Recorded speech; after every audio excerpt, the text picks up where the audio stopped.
عزوز سلامتنا تقبلون نايزا يوتيوب channel تعزبتي كم يتصنحون نزوان زدلنا زيناتات حيزلكم قريبا لخو نمكتالكم بخبر عدم كبرات تعزبتي بركتبولو حبريتاتات نابيتم مستعانو اقدمو ملغتير ما نوتيفيكيشن نخبت حكم زيناتات بوار نخط كتاتولون نزا يوتيوب channel سبسكرايب بمقوار نايدول ملكت متواقع يترسعو اب امريكا لعلي حموششح ايتوبياوያን ካብ ምብራር ዘትረፈ ውሳነ ተወሲኖም መምሕዳር ፕሬዝዳንት አሜሪካ ዶናልድ ትራምፕ ኣብ አሜሪካ ዕውባ ክረኽቡ ብቑዓት ዘይኮኑ ኢትዮጵያውያን ከይስገጉ ዝገብር ሕጋዊ መስርሕ ከብቅዕ ዝወሰደ ስጉምቲ ብድሆ ኣጓኒፎ ይርከባሎም እዚ ውሳነ እዚ ካብ አሜሪካ ክወፁ ክልተ ሰሙን ጥራይ ዝተረፎም ልዕሊ 5,000 ኢትዮጵያውያን ጻኒሒቶም ዘናውሕ እዩ ኣብ ቦስተን አሜሪካ ዝርከብ ፌደራል ዳርኛ ብራያን መርፊ ብዓርቢ 31 ጥሪ 2026 ነዚ ውሳነ ከም حلفم مع خنزينا رويترز حبير علم اتدانيا نزخسي كملكت زخالم ابز حلف سومون سلسته ايتوبياوያን مس افريكا كوميونيتيز تجيزر زتبهاله افريكا وجلم تتابعوا مسلات سدتኛታት ክስ ድሕሪ መቅራቦም በመሰረት እዚ መንግስት አሜሪካ ንሓትት ዕቁባ ኢትዮጵያውያን ዝቦ ዝነበረ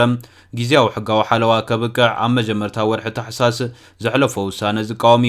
እቲ ክቋረጽ ዝተወሰነ ስጉምቲ ኣብ 2015 ኣብዋን ፕሬዝዳንት አሜሪካ ነበር ጆ ባይደን ተግባራዊ ዝኾነ እዩ መምሕዳር ባይደን መሰል ዕቁባ ዘይብሎም ኢትዮጵያውያን ካብ አሜሪካ ከይስጎጉን ፍቃድ ስራሕ ክረኽቡን ዘኽእል ሓለዋ ብቐንዱ ዘናውሖ ምስኪናት ትግራይ ብዝተኣሳሰሪ ነይሩ እቲ ሕጋዊ ሓለዋ ፈለማ ንሓደ ዓመት ክጸንሕ ተወዲቡ ነይሩ እንተኾነ ግን ኣብ ኢትዮጵያ ዘሎ ቀጻሊ ጸጥታዊ ስጋት ብምጥቃስ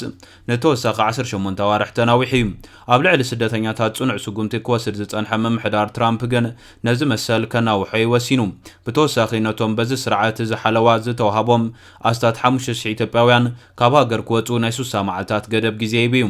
ነቲ ስጉምቲ በመቋም ክስ ዘቕረቡ ኢትዮጵያውያን ጉጅለታት ተጣበቕቲ ሰብኣዊ መሰላት መምሕዳር ትራምፕ ነቲ ሓለዋ ብናይ 60 መዓልታት ምልክታ ጥራይ ከብቅዕ ምውሳኑ ኣብ ኢትዮጵያ ዝካየድ ዘሎ ዕጥቃዊ ግጭት ኣብ ግምት ብምእታው ዘይሕጋዊ ክብሉ ተማጊቶም ኣለዉ ጸሓፊት ድሕንነት ሃገር ክሪስቲኒ ኖኣም እቲ ትካል ነዚ ስጉምቲ ዝወሰደሉ ምኽንያት ኣብ ልዕሊ ጸዓዱ ዘይኮኑ ስደተኛታት ኣብ ዝረአ ጽልኢት መሰረት ብምግባር ምኽሳሳ ጸብጻብ ሮይተርስ የመልክት ነቲ ጉዳይ ዝሰምዕ ዳኛ ብራያን መርፊ እቲ ሕጋዊ ምጉት ንኽስማዕ ዝያዳ ግዜ ክወሃቦን ኢትዮጵያውያን ክወፅሉ ዝተቐመጠ ገደብ ግዜ ክእገድ ዝገብር ትእዛዝ ያውፅዩ ኣብዚ እዋን እዚ ክፍሊ ድሕነት ሃገር ብኸመይ ኣብዚ ውሳነ ከም ዝበፅሐ ዝገልጽ ዝርዝር መዛግብቲ ከም ዘቕርብውን እቲ ቤት ፍርዲ ጠቒሱ ይርከብ ኣሎ نابتو خالي زينا مسن سجر وانا صحف حبرات هاجرات اب ጉዳይ ትግራይ መግለጽ ይቡም ውድብ حبرات هاجرات اب ክልል ትግራይ ዝረአ ዘሎ ናብ ጎንጽናይ መምላስ ንባለታት ከም ዘሻቀሉ አፍሊጥሎም እቲ ሎሚ በቤት ጽሕፈት ዋና ጸሐፍ ዝወጸ መግለጺ እቲ ሕብረት ለሙቕና ኣብ ኢትዮጵያ ብፍላይ ድማ ኣብ ክልል ትግራይ ዝረአ ዘሎ ሓደ ሽምዕ ባለታት ብቀረባ ይከታተሎ ከም ዘሎ ይዘመልክት እቲ መግለጺ ብስም ምክትል ወሃብ ቃል እቲ ቤት ጽሕፈት ፋራን ሃቅ ዝወጸ ኮይኑ እቲ ሓድሽ ኩነታት ኣዝዩ ዘሻቀል ከም ዝኾነን እቲ ዋና ጸሐፊ بتغرات كتاتلو كم زلون يحبر كابز حلفة قدم سنابت جميرو أب كبابيتات وردا تسلمتن دبوب تجراين أمونغو حالتات تجراين سراوتي تبيان قجت كم زقات أما تسبتابات حبيروميم أبز حلفو معاتات دمام أب سلستا كبابيتات زوبام أخلاي تجراي متقعت درون كابز تفت أما مفلات تخايليم بتمتقعت درون حادث بيوتو كسن كلهم أب لعل نبرت قدات كم زبت حاز ترخ بحبريتا ملاخيتيم أزو خمزيلن كولو كابن نابن أديس أبابا كتمتاتات بربراراتات نفرتيم كابز قرص ربعي معاتو زحاز خوينو اب تلعل حزبي شاغلوتن مچننا غناسيبو كمزلوم صبصاباتن حبر يمزركبو اتلومي انغيو زوص مغلጽ حبرات هاجرات اذا حدش معبالاتات كيغادر سغات كمزلو وينفيتو اب زوانزي اب تግራይ ተጀሚሩ ዘሎ ወጥረን ጎንጸን ሰፊሕ ናይ ድሕነት ስጋት ንኽፍጠር አበርኩቶ ጌራሎም ኣብ ልዕሊ ሲቢላት ዝህልዎ ጽልዋ ዓቡ ኮይኑ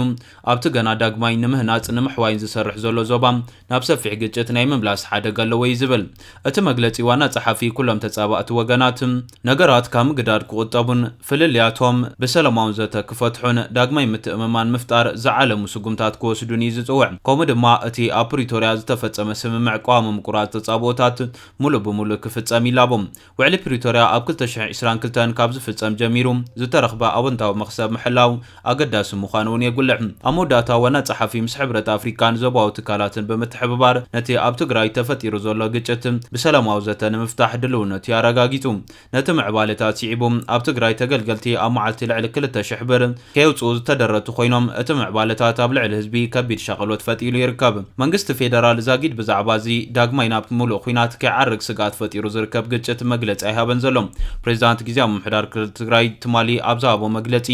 እቲ ኣብ ከባቢታት ጸለምቲ ዝተፈጥሮ ጎንፂ ዘረጋገጸ ኮይኑ ሓይልታቱ ናብ ግጭት ናይ ምእታው ድሌት ከም ዘይብሎም ተዛሪቡ። ሓይልታቱ ኣብቲ ከባቢ ኣብ ልዕሊ ተወለድቲ ዝበጽሕ ዘሎ ግፍዒ ንምክልኻል ናብቲ ከባቢ ከም ዝተንቀሳቐሱን ዝኾነ ግጭት ናይ ምጅማር ባህጊ ከም ዘየለን ይዝሕብር። እንተኾነ እቶም ብመሰረት ውዕሊ ፕሪቶርያ ዕልባት ክረኽቡ ይግባእ ዝበሎም ዓበይቲ ጉዳያት ሕጂ እውን ብሰላማዊ ዘተ ዕልባት ክረኽቡ ምምሕዳሩ ቀዳምነት ከም ዝህቦን ኣብቲ ብቴሌቪዥን ትግራይ ዝተመሓላለፈ ቃለ መሕትት ኣብርሂ ይርከባሎም። ዛዕወታት ተመዛበልቲ ልዒሉ ዝተዛረበ ጀነራል ታደሰ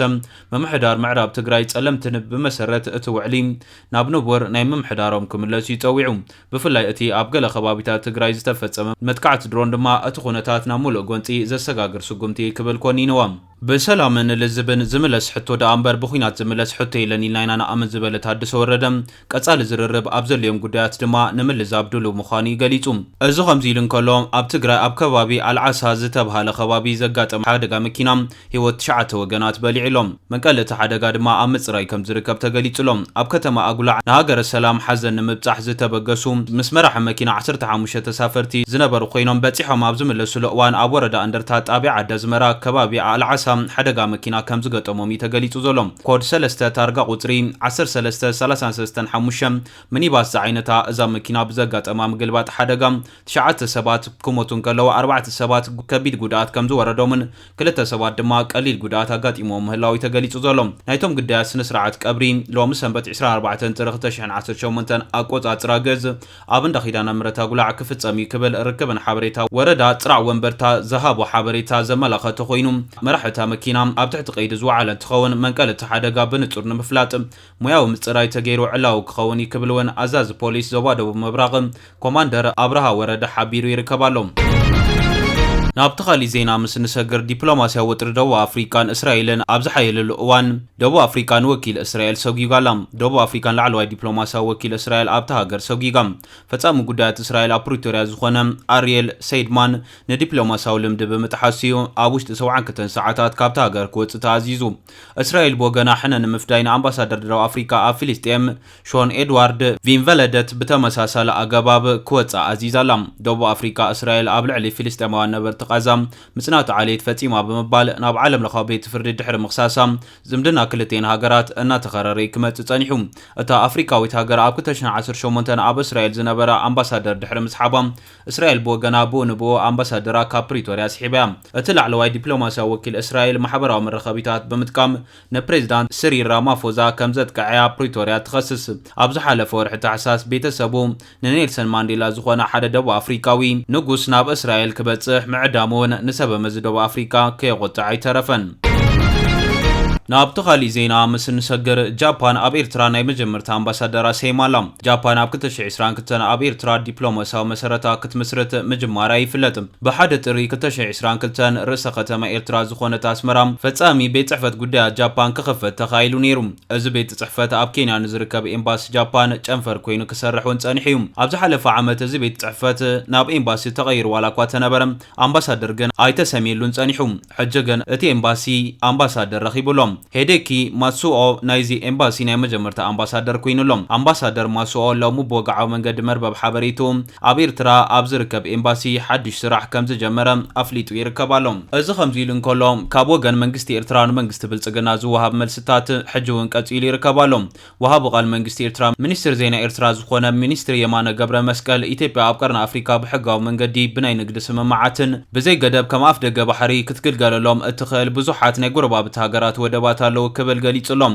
ኢትዮጵያ አባድ ላይን አብዞባው ምርገጋዕን ምትሕብባርን ዝኸፈ ግጭት ከስዕብ ዝኽእለሉ ኩነታት ካብ ምትኽታኽ ዞባውን ዓለም ለኻውን ምትሕብባር ንምፍጣር ዘኽእላ ብዙሕ ሃብተለዋ ብዝብል ዝገለጸ ሚኒስትር የማንም ግን ካብ ዝብተጻራሪ ትጓዓዘላ ከበል ከሲስሎም እቲ ጸገም ገዛ ሰልፊ ኢትዮጵያ ሰልፊ ብልጽግና